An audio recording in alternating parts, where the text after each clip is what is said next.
people are more knowledgeable about it, or just I'm just surrounded by people that didn't know more about it, and like I don't know like what doctors know, but like I have here at the time your doctor told you to get a boyfriend or to try masturbating more, and it's like absolutely bonkers for someone to tell you that, like a professional. This is still bonkers. Every time I tell like a new friend or someone that this like happened, they're just like, "What on earth?" And I'm like, "I heard from your mom, who's also at this appointment, that you get mostly A's. Maybe you're just way too stressed about your classes, and you need to put less effort into homework. You need to go Hmm. out more. You need to calm down."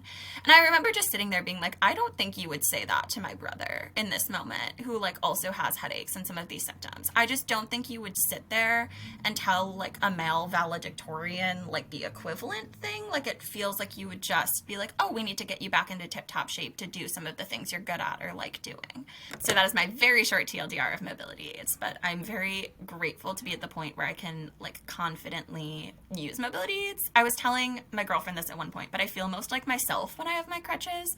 Like I feel most comfortable actually in my body and like with the way my body is moving. And I'm very glad for that. I was joking about this when I started at Every Life in an interview, but like a lot of why I started in disability advocacy is that I had a lot of anger and I wanted to be productive about it. Like I didn't want to just sit there and stew. I wanted to figure out a way to like harness all of the things me and my friends were experiencing into something that could both create change and like create a community that was based in shared love and experience, which I realize sounds very optimistic and like ooey gooey, you know, nonprofit girly.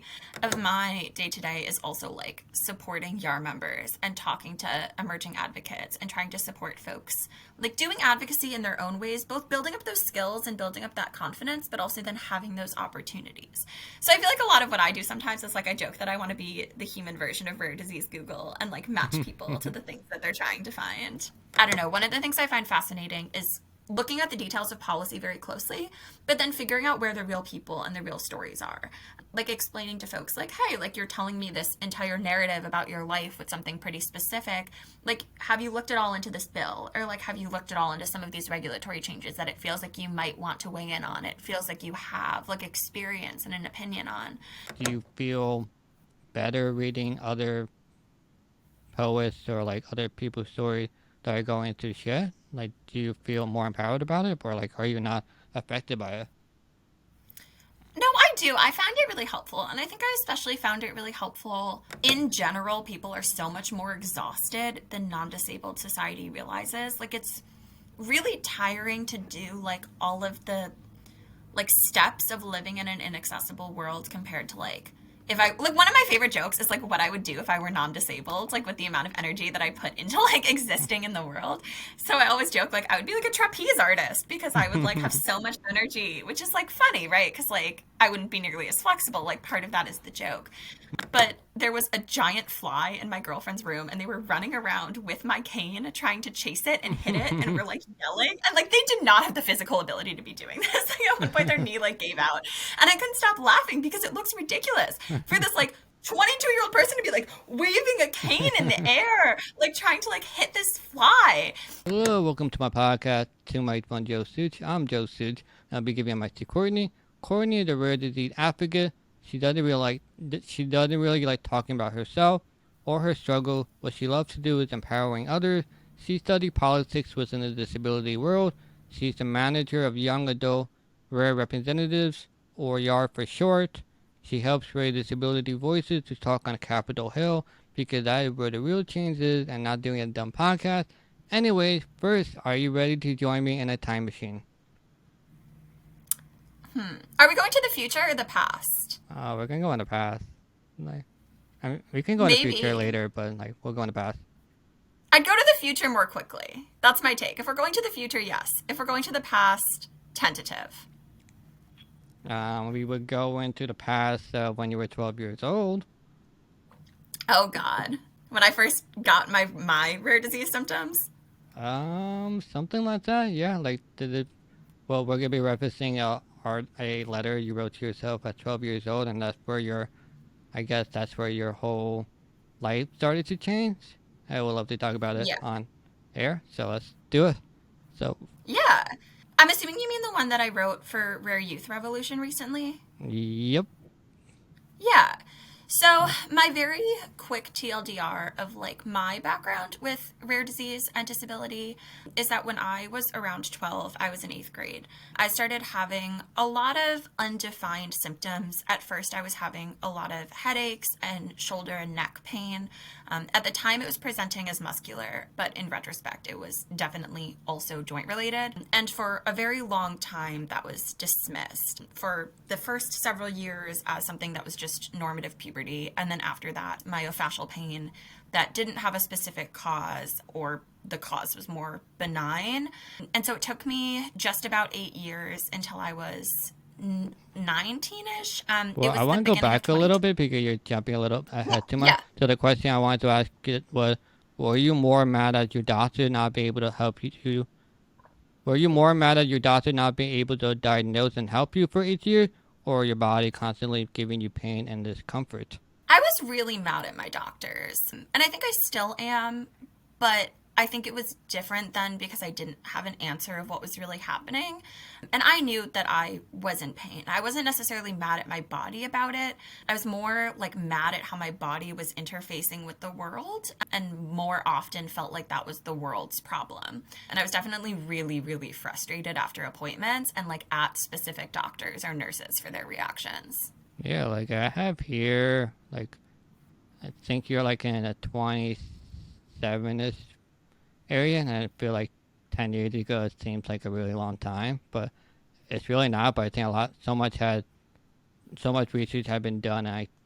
It's hard to say, being in the rare disease community, that people are more knowledgeable about it, or I'm just surrounded by people that didn't know more about it, and like I don't know like what doctors know, but like I have here at the time your doctor told you to get a boyfriend or to try masturbating more, and it's like absolutely bonkers for someone to tell you that, like a professional. This is still bonkers. Every time I tell like a new friend or someone that this like happened, they're just like, "What on earth?" And I'm like, "That's a thing that happened." Like, not to be like I'm desensitized to it, but I think that I am sometimes, especially because I hear other people's like stories a lot of what doctors have said to them. And so, especially when it's someone who's not used to interfacing with the medical system, when I tell them that, they're like, "Oh my God, like what are you talking about?" Yeah, like that's something like your best friend will like tell you as like a joke or something, not like a real doctor that's like getting paid. My friends and I do now use this as a joke whenever there's like something bad happening in our lives. We like joke about like things doctors have said to us as a reaction. But it's like you have to make it amusing somehow. I know, but like shit, like that's like to hear that in a doctor's office, like demoralizing in a way. Like that's not something like you read in like a medical textbook at all or anything. It's just like, what the fuck? Like I Yeah. even would be like, what the fuck to the doctor? Like, Jesus Christ. Yeah. And it was frustrating because by that point, I think I was around 15 when that happened. Like, I was so used to the more, like, quotidian forms of dismissal, and the more basic forms of, like, dismissal around, like, oh, like, you're just, like, a stressed, like, high achieving girl student. Like, this is why you're having these symptoms. That it didn't even register how messed up it was until honestly probably years later. Like, it was something where I was like, what have I done wrong? Or like, yeah, that's a normal thing for a doctor to say, because our culture is so used to giving doctors authority, like especially as like a younger teenager who was used to viewing adults as like the powerful figure in the room. I remember just being like, yeah, like maybe my reaction to this is the problem, which obviously is not true. I've become a lot more self-confident, but But do you think it also had to do with you being a woman too? Do you think that had changed a lot of how you were being told to help, I guess? I think so. I mean, I hear a lot of folk stories, and one of the ones I still haven't heard is like dismissal around like I remember a doctor basically at one point being like, "Oh, like I heard from your mom, who's also at this appointment, that you get mostly A's. Maybe you're just way too stressed about your classes and you need to put less effort into homework. You need to go Hmm. out more. You need to calm down." And I remember just sitting there being like, I don't think you would say that to my brother in this moment, who like also has headaches and some of these symptoms. I just don't think you would sit there and tell like a male valedictorian like the equivalent thing. Like, it feels like you would just be like, oh, we need to get you back into tip top shape to do some of the things you're good at or like doing. And that was always really frustrating. Same thing too with the like get a boyfriend type of comments. Like, that felt really misogynistic. And I think what still frustrates me most in retrospect is when I tell people that, they're usually like, oh, you must have had all male doctors. And I did have a lot of male doctors, but I also had a lot of female doctors. And so it was really frustrating to try to be like, oh, this feels like it's gender based when I'm like sitting there in an appointment with all women. It's like me, my mom who's there with me, and this female doctor. And it's like hard to grapple with the dynamics of, especially when you're 15 and also going through all of this. Yeah.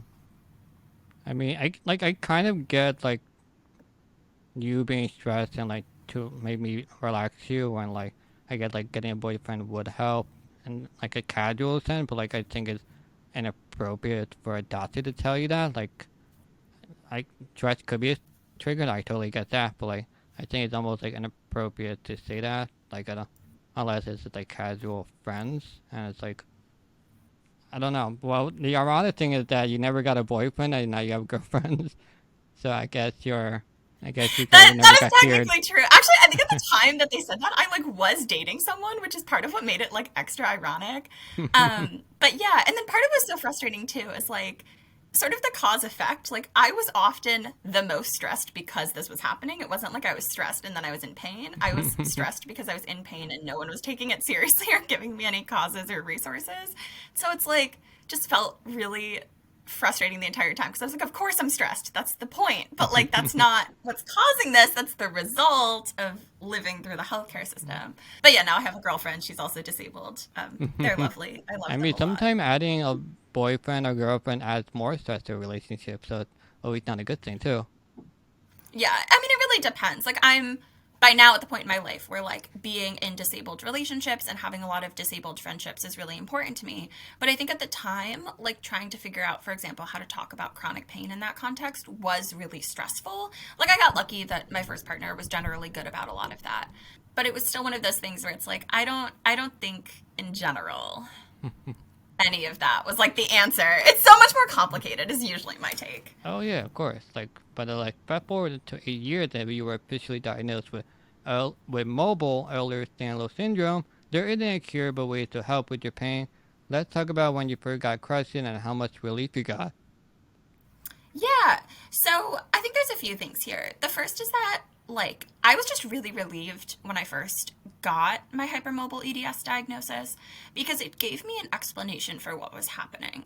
And so, especially for many years when I thought it was more muscular, like, physical therapy in certain ways actually, like, damaged my neck joints more because it wasn't hypermobile aware PT. Like, regular sort of PT exercises, like, put too much strain on my joints. And so being aware of what my body was actually doing let me figure out how to move it in ways that were more appropriate, that were supportive, gave me the tools to figure out what actually would and wouldn't be helpful when responding to pain. Like I got a lot better at knowing what sort of stretches would help. And so over time, I started using a cane at first when I was a senior in college, a little bit more often than I had been. I technically had one, but there were many, many months where I didn't want to use it because I was very anxious. Like getting it itself was a whole process. And as my knees started being affected more, which for many years had not been the case, I sort of started to like part-time need a cane. And then that turned pretty quickly into using one more full-time and realizing that I was having to change the hand I was using it in a lot by supporting one of my hips or knees. The other one would have a lot of strain put on it. And so I would have to like switch at various points, which like looks really weird in public because that's not how most people use canes. Yeah. And I realized that what I really needed was forearm crutches where I could support both of my hip and knee joints at once. So I got a pair. Honestly, I think it might have only been in July of 2022, but started using those a lot Recent. more frequently. Yeah, it was like fairly recent, but because I'm using them so full time, it's really taken over a lot of my experience. I also have like a pastel pink pair now, which is very fun. I knit like lesbian flag, like knit covers for the arms to hold them on. So it's very fashionable, very colorful. And I know that I'm going to need other mobility aids soon. I've been sort of struggling to figure out next steps with a wheelchair. Because a lot of my pain is in also my elbows and my shoulders, I don't have great, and my wrists are very wobbly.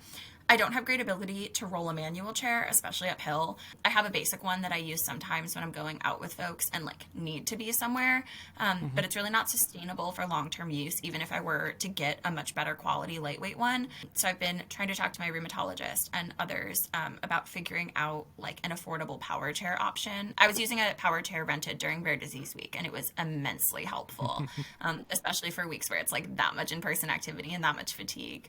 So that is my very short TLDR of mobility aids, but I'm very grateful to be at the point where I can like confidently use mobility aids. I was telling my girlfriend this at one point, but I feel most like myself when I have my crutches. Like I feel most comfortable actually in my body and like with the way my body is moving, and I'm very glad for that. Could you just use a scooter instead, because that's a lot cheaper than the wheelchair? I've thought about it, but honestly, before I was at EveryLife, I interned with the American Association of People with Disabilities, AAPD, if I like reference them later in the interview. And it basically just gave me a community of a whole bunch of disabled people to ask my stupid questions to. That's a very short, like, I don't know, idea of what that's actually like. But I remember I was texting folks and sort of asking about like power chair options.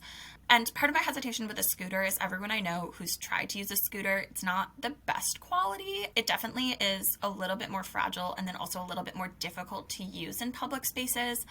And I'm a little bit worried just personally about having a scooter. Like I feel like it's not the answer for me. Like I would get it and it would be a pretty significant investment. And then pretty soon after I would be like, no, actually this isn't the answer. Like I still actually just need a power chair.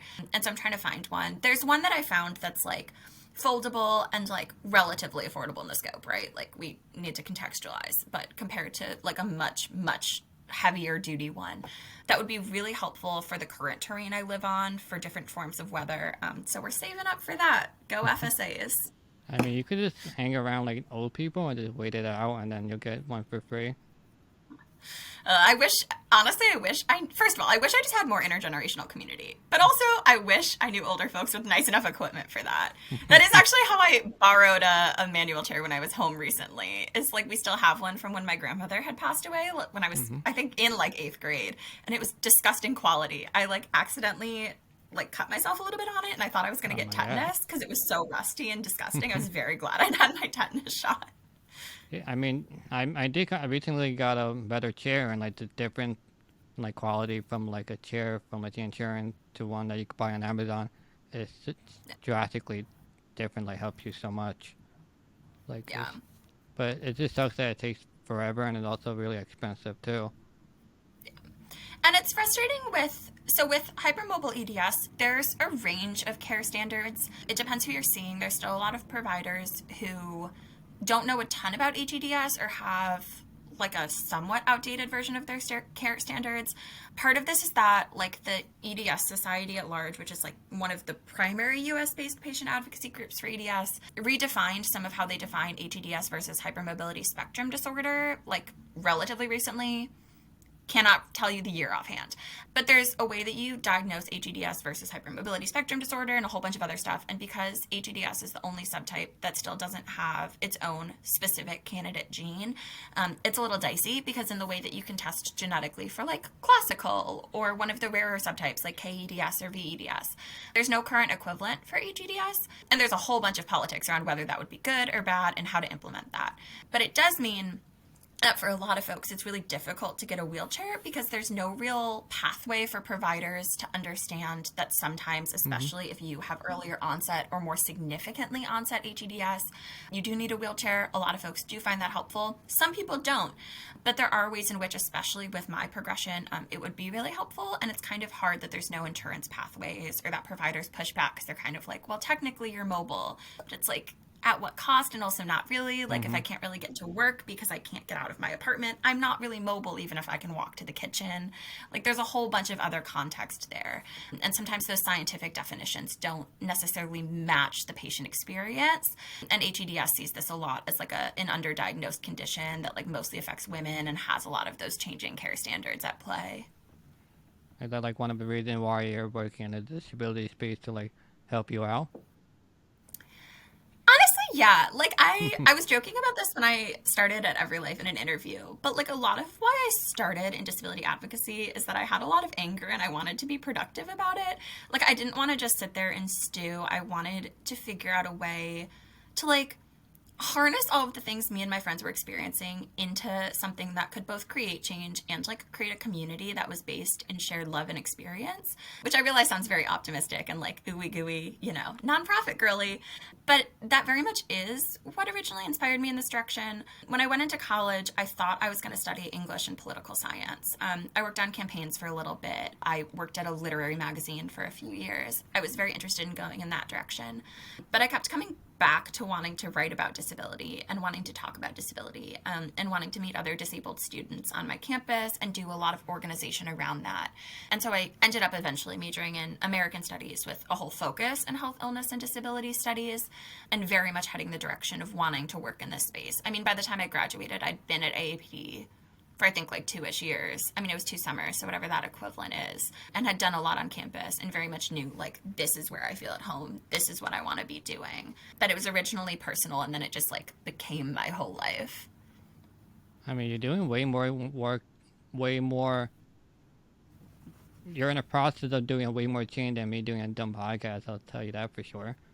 Like you're there. You say like, that, but so much of what I do is not like myself necessarily directly going on Capitol Hill, although that's sometimes like way more of my day to day is also like supporting YAR members and talking to emerging advocates and trying to support folks, like doing advocacy in their own ways, both building up those skills and building up that confidence, but also then having those opportunities. So I feel like a lot of what I do sometimes is like, I joke that I want to be the human version of Rare Disease Google and like match people to the things that they're trying to find.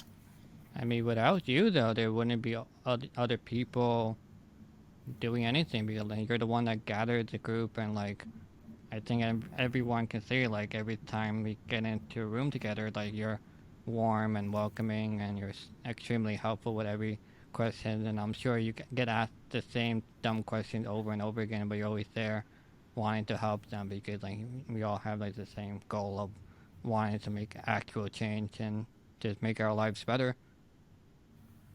I appreciate this. Gas me up. Yeah, like yeah. I mean, it's I say I'm doing a dumb podcast, and like I'm self-aware. Like me do like no Congress person can look at my podcast at all or anything. Except like if you go in their face and doing it, like yeah, you need someone like guide you to do it. Like I there's no way I could go to Congress by myself because like they wouldn't even let me to the door. But like you have like I guess the key to it, and like what like you and you have this experience of like what's the best way to talk to them, or like you gotta talk in like a specific jargon and like prepare your elevator speech, and like I can't do any of those things, but like you help them become the best version of to actual change because it's that's really where the change is, like the 1993 Disabilities Act, like that was a big change. Like you can't just yeah like I want change and then do nothing. Like you're actually like helping. Well, what's such about the disability space is that your name and my name won't be anywhere in like the books or anything. Like it's a collective effort of everything. Like all the bills that passed, it's never like named or like who helped pass the bill, but it's all like we're all gonna get lost in it anyway. So it's kind of remarkable that we're just doing this to help everybody and not care what our name is because our name would get lost. Like we're helping the next generation of that. Like I think a lot of strides have been made in the disability space just in like the past 20 years. Yeah. I mean, it really depends, is the thing. I remember reading, I wish I could remember the name of the book offhand. I know it's on my shelf, but there is like a pretty good book on the passage of the ADA that goes through a lot of the very in the weeds political details. I do not recommend reading it unless you are like a policy person. I read it for a class. I love policy details sometimes, so it was fascinating, but like it's very boring and otherwise. But all around like different political actors who helped in the process, certain advocates who were really key.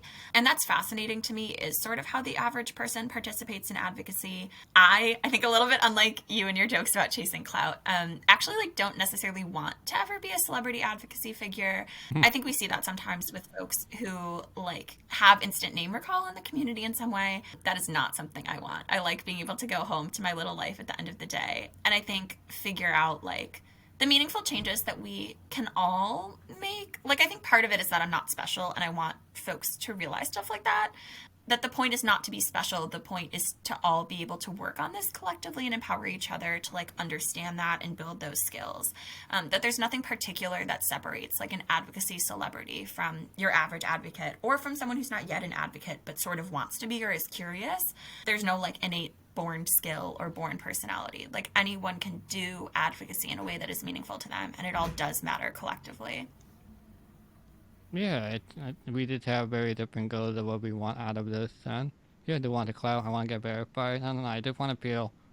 And I mean, like the biggest thing I have with me is that I've been put down a lot, and I kind of want to prove that like, yes, I'm disabled, and yes, I'm limited by me going out and such. But like, if I can get verified and like monetized with what I have, and like no one kind of have an excuse of like they can't do something, because I feel like a lot do have excuses, and like you just at the end of the day you just have to put a lot of work into it, and a lot of the work won't be noticed at all, and a lot of people don't want to do it, and I get it, but like you just have to put a lot of work for many years. Like some of these bills take years and years to pass, and you just got to keep hustling, and it's tiring. And it's also kudos to the disabled community because like they're dealing with a lot of their own health shit and flares and all that, but like they're still going to wanting to make change, even change that might not even benefit themselves, but like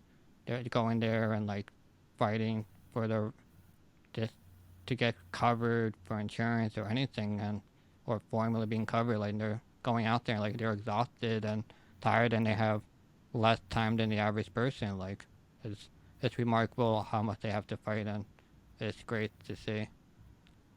Yeah. And I think that's part of why the collective advocacy also matters to me is like, especially as YAR grows, like there will always be times where people need to take a step back for their health in whatever way, or like it can be really tiring. It can be really exhausting to constantly like be doing your own personal advocacy in the healthcare system, like calling your insurance company, just like dealing with discrimination day to day, especially if you are more visibly Yeah. disabled, trying to like, you know, make a living and like manage your home and do all of the things that are sort of required in modern society for living your life, and then also be trying to advocate. And so the fact that we're all here for each other and can tell each other like, hey, I need to take a step back, or I can take on more right now and work on this together, it doesn't all fall on one person's shoulders, is definitely really helpful.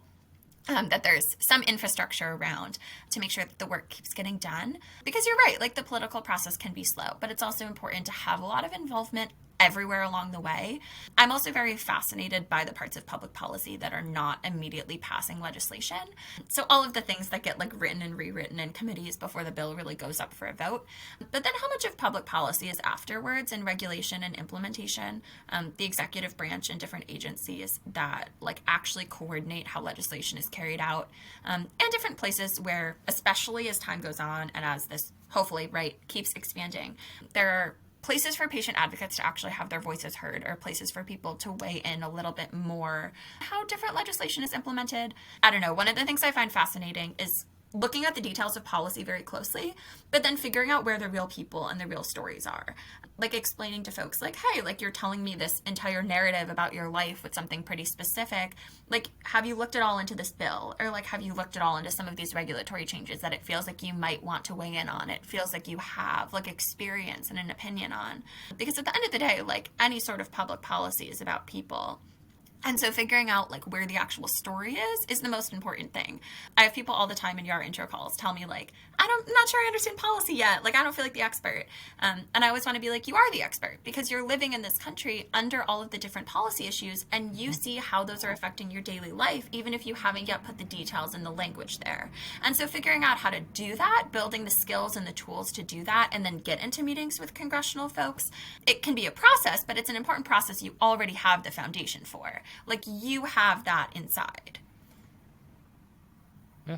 So we're gonna go back talking about you again because I know you love talking about yourself.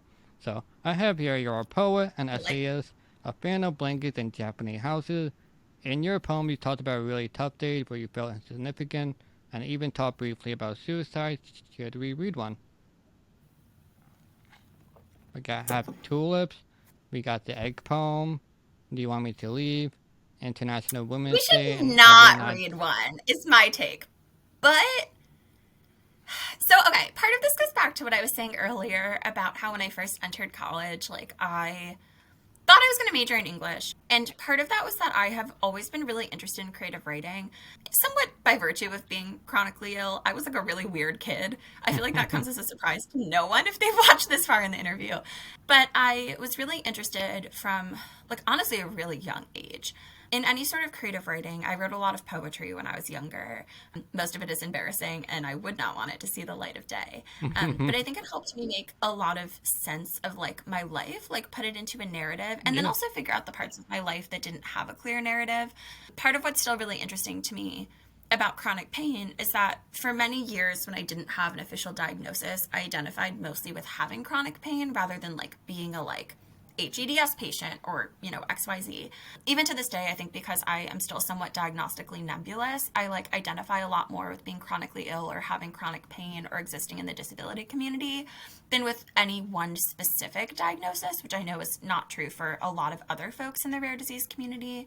And so it's really interesting to think about how pain itself is sort of fragmented. There's no clear narrative for pain. There's no clear narrative for chronic illness because by definition it doesn't end. And so being able to put some of that into more complicated poetry or creative nonfiction was like really helpful for me. One of the first times that I had felt really seen in my chronic pain was like reading a collection of creative essays. I think it was like my senior year of high school. I did like a whole creative writing thesis like as a senior in high school because I had no life. I don't really know. I got really into it, writing like fairy tale rewrites. And a lot of them were based around disability or pain in some way. And so as time goes on, I write less because I have a full-time job and I like also have friends and exist in the world. I think that's a good thing for me. But I still like have a lot of creative energy and I still care a lot about writing in ways that like change day by day, and sometimes for myself and sometimes for the world. But I do think it's really interesting to think about like how disabled art and especially like art from people in pain gets made.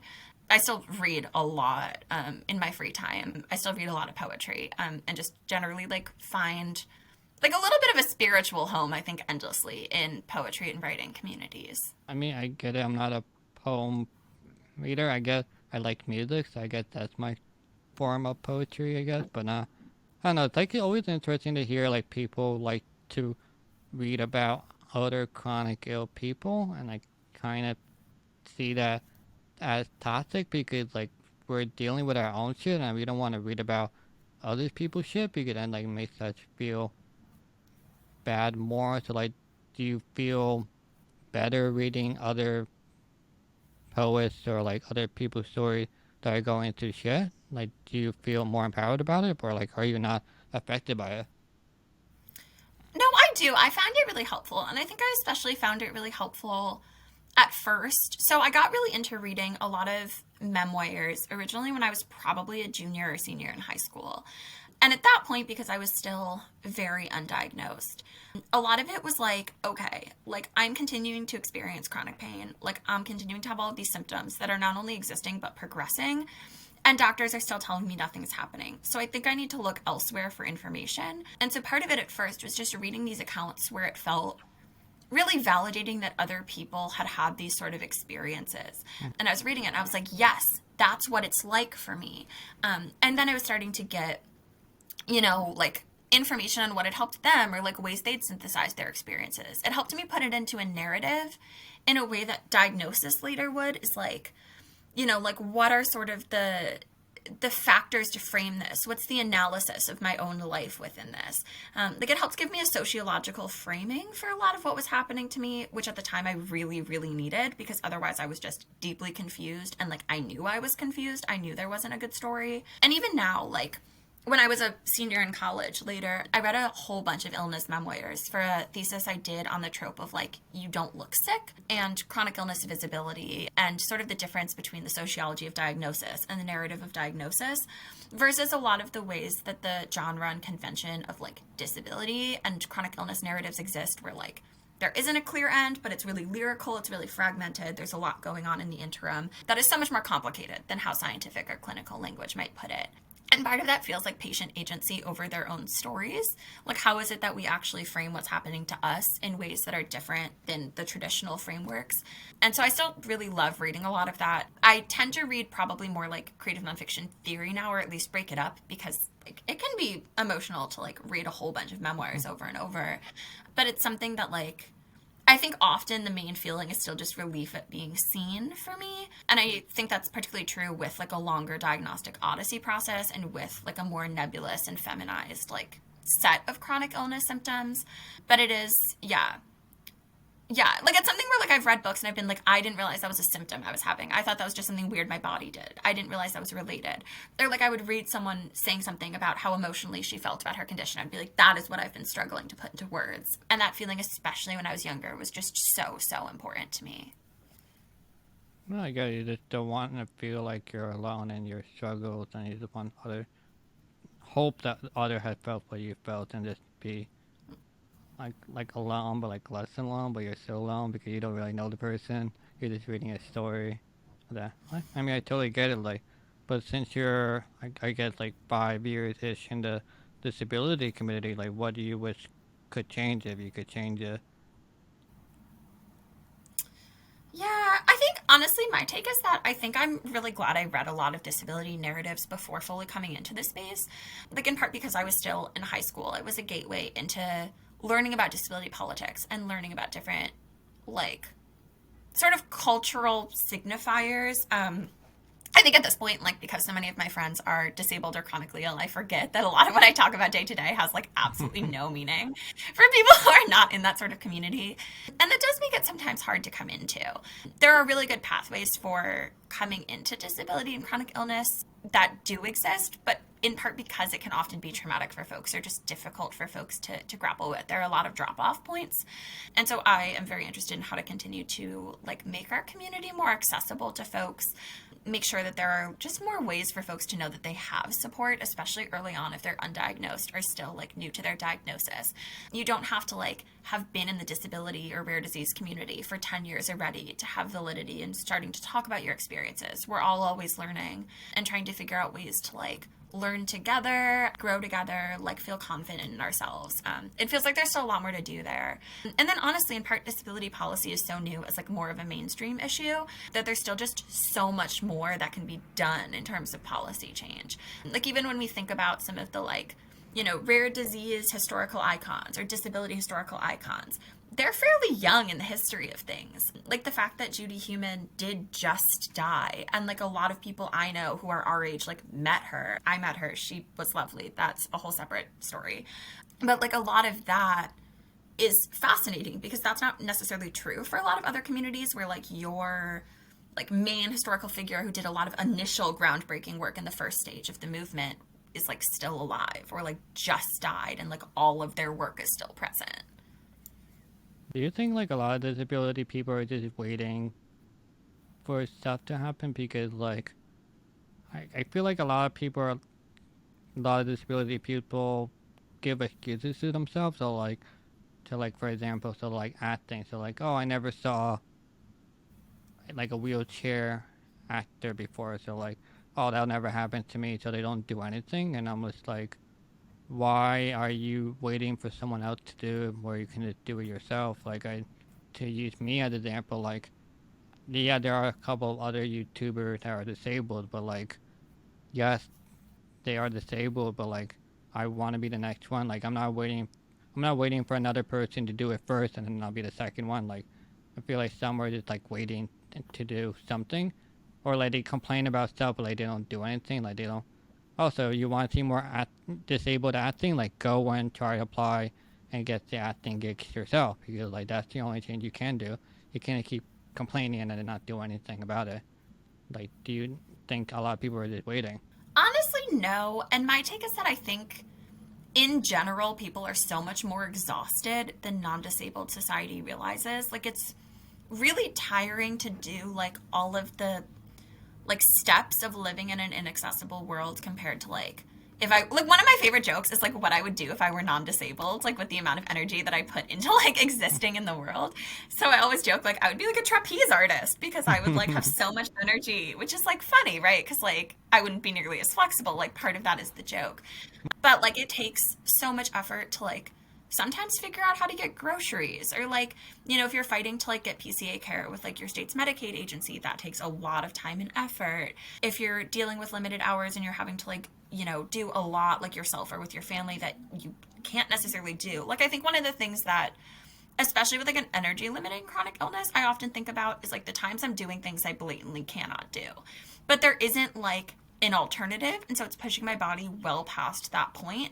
And I think the fact that like I'm doing it, but I can't do it is really confusing from an external perspective. Like if you don't have experience with disability or rare disease, that's sometimes like, well, obviously you can do it, you're doing it right now, but like it's not really the same thing. There are a lot of times where it feels like it's out of necessity, but it is like well past my body already crashing. And I think that's true for a lot of folks where they're just really tired a lot of the time. And there are a lot of barriers. One of my friends from APD, his name is Jake, but he runs like a series of interviews with different folks in the media industry, a lot of actors and folks in that realm, but other folks too in the media industry. It's a project called Disability in Hollywood. But a lot of times I initially was doing those interviews with him and then just watching them. Folks will talk about all of the ways that as entry level disabled actors, like those situations were not accessible. Like trailers are not accessible, sets are not accessible, like agents will not cast them. I don't really know how the media industry works, but you get where I'm going with this. Yeah. And I think a lot of that is like who has the ability to fight through those barriers to be the first, and then who really gets cut off by them. Like sometimes it's hard because there are just things that like do not feel under my control or don't feel under a lot of people's control. One of my like concerns with ER is definitely building a program where there aren't as many of those drop-off barriers, but I think that's easier to do in spaces where people get it, right? It gets harder as you move out of spaces that are designed around rare disease or disability, and as you get more and more towards systems that actively like either are not designed with folks in mind or sometimes designed specifically to be difficult to folks.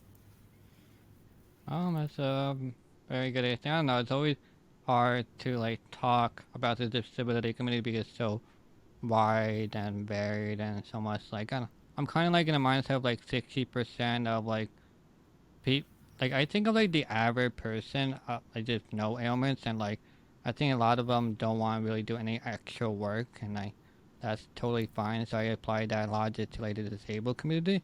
I feel like a lot of them don't want to do the extra work, even if like yeah, there are those times where like they are chronically fatigued and stuff like to get that. But I think a lot don't want to put the extra work regardless of the disability, and like you have to hold them to some standards because sometimes the bare minimum is not good enough, especially what makes it hard with the disabled community that you have to be on your A game to respect it seriously and like put even more effort than the next person. Like you, because like I'm trying to compete not with the disabled community, I'm trying to compete with regular society because that's really where the bar is. Because I think the bar is lower in the disabled community, then it's like I want to be looked at by everyone because I think at the end of the day, the able-bodied community is the one that overlooks us, and only and it can lift us even higher than just disabled community alone. Like we were talking about, like the trailers. Yes, I can go there, but like a physically able-bodied person has to like vouch for me, which really sucks about it. And also like more people are willing to listen to someone that's not disabled too, and that's really frustrating to do. Cause that's where the real change is. Honest, like the caregiver, my caregiver will probably do more change than I can because even if I say the exact same thing, they're gonna listen to the caregiver, and I think one of those things that sucks a lot. And there's nothing like Yeah. there's nothing I can do to change that. Unfortunately, that is how people are, and I kind of go with that because that's the best way to have change. I can't change. I don't know if it's like a psychological thing or like how they grow up. I think it's just a human evolution thing of like I will always be dismissed no matter what field I'm in.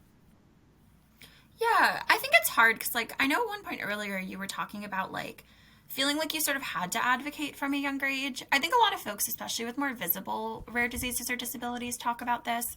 Like you're put into so many positions where you have to be your own self advocate that it gets really tiring. Like you want to just be able to go out and like get a coffee or get a beer without it being like this whole exercise and like teaching Mm-hmm. people how to not be ableist. Yeah. And I think for me, like that's in part why I felt like I was already having to do so much advocacy in general around understanding my chronic illness and getting other folks to understand it, that it eventually became something I wanted to like choose to do in my own way. But I'm also very much a proponent that like disabled people should also get to be mediocre, which sounds really weird to say, but like it's so tiring to do a lot of that work. And like there are times where it's like I don't necessarily want to be like special and advocate today. I want to get my Uber Eats and watch The White Lotus in bed. Like I want to be able to have the kind of like, you know, daily life that like a lot of non-disabled folks take for granted around just doing things I enjoy with people that I love and like being a little bit tired or a little bit cranky about it. Like I talk sometimes that I feel like I'm not allowed to have flaws beyond my chronic illness. Like I already need accommodations or like have so many times where I'm like talking about something that's a symptom. And so it feels like I'm not allowed to necessarily have like other parts of my personality that suck when like I'm asking for accommodations for so many chronic illness reasons. But it's like I'm also a person and I also have flaws. And that's true in general for folks where it feels like, especially when you're exhausted dealing with a lot of that pressure to advocate all the time, like sometimes you need to find like outlets or ways to take care of yourself that are like a little bit mediocre. Not all the time, right? Like also put in the work, but I don't know. Like it feels hard that there does often feel like this pressure to be better. And I will say a little bit differently too on your end of like the caregiver like patient advocate split. Obviously this is really complicated. And I think there are also ways this exists differently in the rare disease community versus the disability community, in part because of the number of rare diseases that at least up until this point in time, although hopefully we keep seeing this sort of change, diseases that have been fatal relatively early in life. And so a lot of the times like the advocacy history is so much with caregivers because like it's really scary, like kids are dying, like you know, like there's no real way around how frightening that is. And as we start to see treatments become available and people live longer, right, this dynamic is changing. And that's a really good thing for many, many reasons. But it also means that it's interesting that sometimes you're having offices like start to have young adult advocates coming back more and more. And they find that really powerful because young adults are not typically the ones who are sitting in congressional office meetings. Like it's out of the norm. It's kind of interesting. Sometimes you're closer in age to the staffers you're meeting with. You can actually level with them. I was talking with a staffer I met with about my favorite Bill's Backer bar in DC as like an intro because it was the Buffalo office. I'm from Buffalo. And like that's not a thing most adults would do. Like it's kind of a different life experience. You can level about some of that. And so that's really interesting. It's really memorable. Meeting with kids is really memorable. We have staffers tell us this a lot of the time. And there are ways that patient advocates can talk about their lives and experiences differently than caregivers, especially depending on how supportive your caregiver may or may not be. This is not to discount also that like caregivers often have really incredible stories or are really supportive. But it's interesting because I actually feel increasingly like there is more space for patient advocates themselves to like advocate and tell stories, and sometimes that is the most powerful thing. I'm also biased. I don't know. We come from two different, I guess, highways of how to do things. So, I don't know. It's like complicated. I don't know. I just want to lift up the disability space, and you're more like the supporting kind of it. And I think we kind of need each other in different ways. Like, but like I said in the beginning, like I think you're doing a lot more change than what I'm doing. I'm just here to like, I did make videos of me with a knife and like covered in blood and all that. Like, I mean, I go on your Instagram too, and you don't even talk about disability at all. It's just like, oh, just smelling flowers today. Like, just like I wouldn't even, most people wouldn't even know that you have a disability at all. Like you're just a It's funny regular. because I do feel like I talk about it a lot on my Instagram story. But I also feel like I just talk about it so much day to day. Like some of my friends from college joke I can't go 10 minutes without telling them about like a new disability theorist. Yeah. So that's kind of interesting. I I don't mean, you're know. I also think it studied depends a it lot. too, so like you're Yeah. really like you're talking about yourself, but sometimes you're not really talking about yourself. You're talking about like your job, get yourself engulfed in it, which I understand, and then like there's someone. I mean, I get both of us. We could talk about ourselves, but like I don't know. I think some people get too disability focused that that's all they have, and it's like I think some people get lost in their identity, and then like I kind of at the end of the day, sometimes I don't really care about the disability. I care about you as a person. Like if I like you and you're like interesting person, like I don't want to hear you complaining all the time.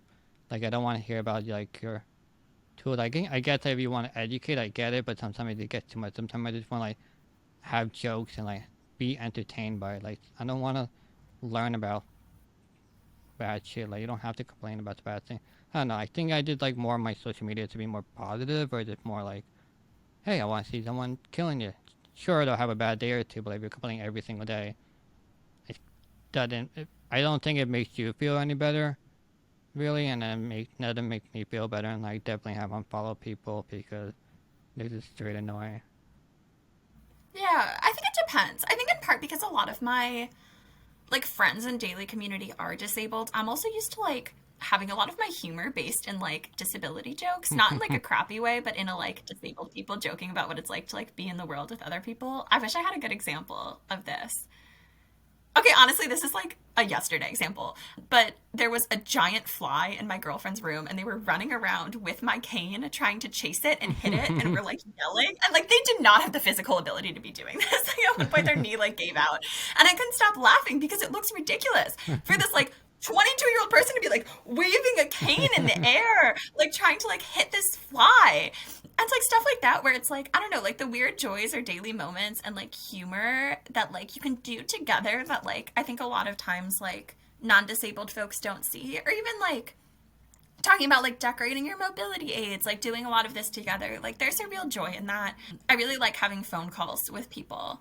Like yeah, or intro calls or like phone calls, like, you know, with folks where we get to joke about stuff like that. Or like they say something and like it's received well. I started like trying to congratulate folks when they like receive a new diagnosis or like have a change in their diagnosis or like can access new treatment.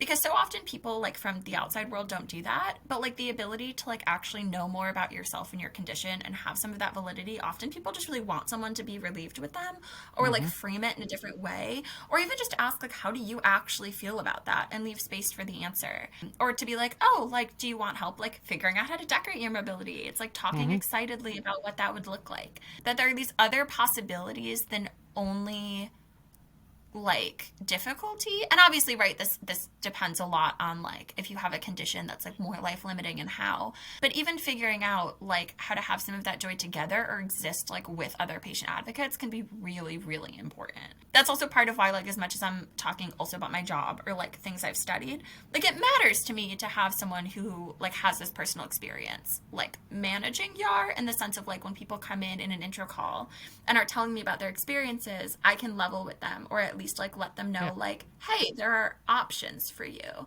Like there are people like in these places who care, who have these experiences. This isn't just top down. Mm-hmm. The relatability, I think, helps a lot.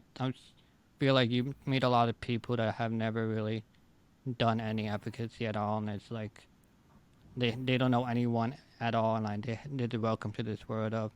I mean, I know like I talk shit a lot, but like at the end of the day, a lot of us are really embracing, like really wanting to help you, and like I want to say most of us will like help you if you ever needed help to do something or advice or anything like that. I think kind of finding that person that like fits your vibe and your personality, but definitely, yeah. And someone commented on my Instagram like disability isn't funny, and I'm like, okay, like I mean I think it is. It's just, but whatever. So before I take the mic away from you, is there anything you want to say? Promote any words of wisdom? No winning lottery numbers. The mic is all yours. I wish I had the winning lottery numbers, but if I did, I would not tell them to you. I would go buy Damn something. it. No, I'm trying to think. I feel like I have so many more thoughts all of the time. But honestly, part of it is that like everyone's advocacy path is different. Everyone's like ability to advocate for different issues that they've experienced or that they care about is different. Like we all bring something slightly different in, and I think that's important to think about is like I always tell folks, like, start with where you are. Like, if you've done certain things that you wonder if they're advocacy or not, if you have certain issues you really care about, if something happened to you and you can't stop thinking about it, figure out how to contextualize it. Like, those are the places you can start with advocacy. And it matters to have people in all different spaces doing something. Like, you're making fun of yourself, but like, it matters to have folks who are like doing podcasts and like spreading different stories or helping folks who have different stories share them. And then it matters to have people like in more specific nonprofit spaces doing some of this like support work. It matters to have folks going to Capitol Hill. It matters to have folks speaking at patient conferences.